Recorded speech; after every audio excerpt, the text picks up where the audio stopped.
What's up, everybody? It's the Common Sense Investor coming at you with another video.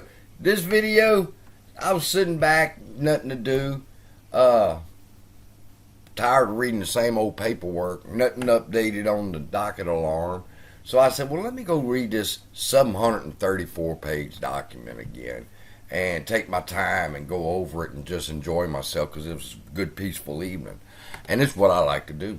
So I'm kicked back, I'm reading it, and I get over here, I think it's, what is it on page 63? Yeah, page 63. All right, let's talk about two things, and then you're going to see why I say this is the Antara smoking gun.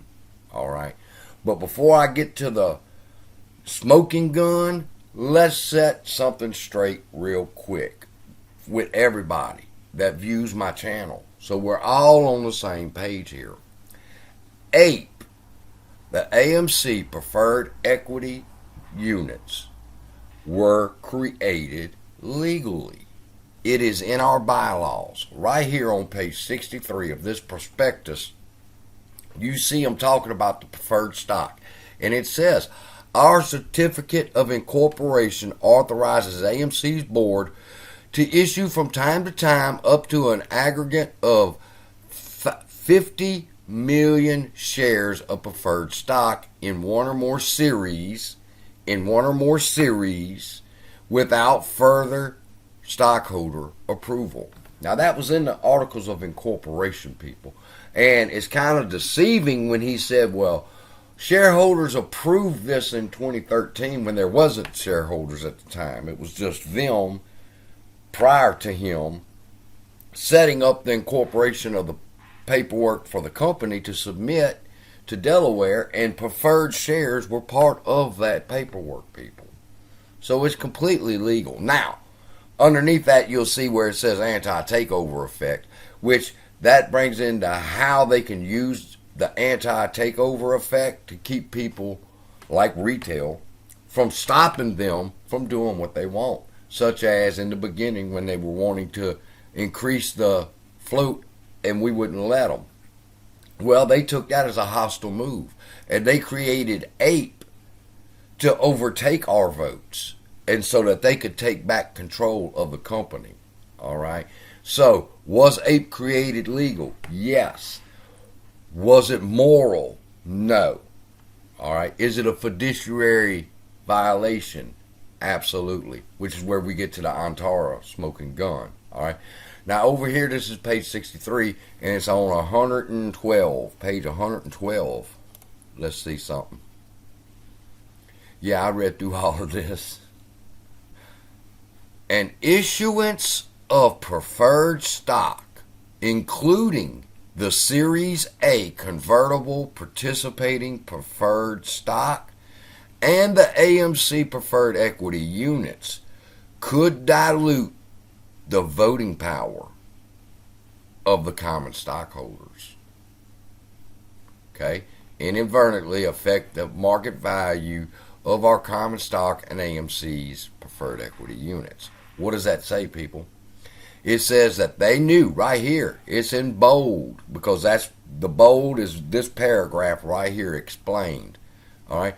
The issuance of the preferred share, they knew, including the Series A that they gave us, all right, and then sold to everybody.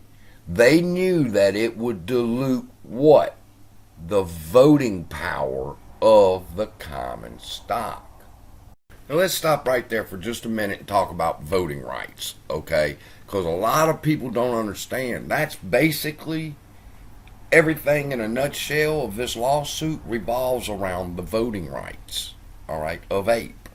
Not rather it was created legally or not, but rather they have voting rights. And what's going on here is, like I tell y'all, go watch a CPA's lesson on convertible preferred shares and learn how they work.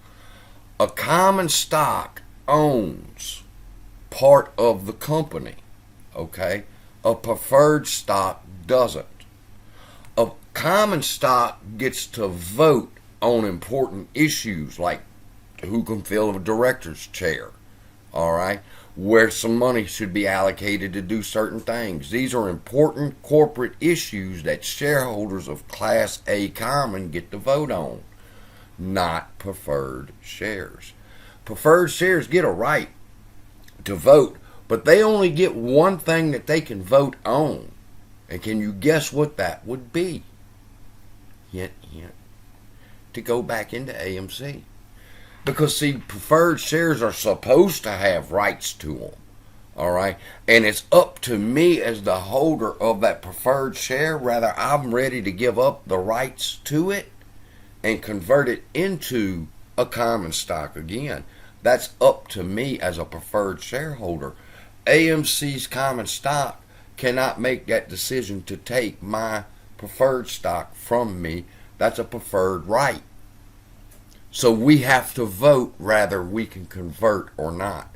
That's the only right in voting that you can see that a preferred share would have, a convertible preferred share would have.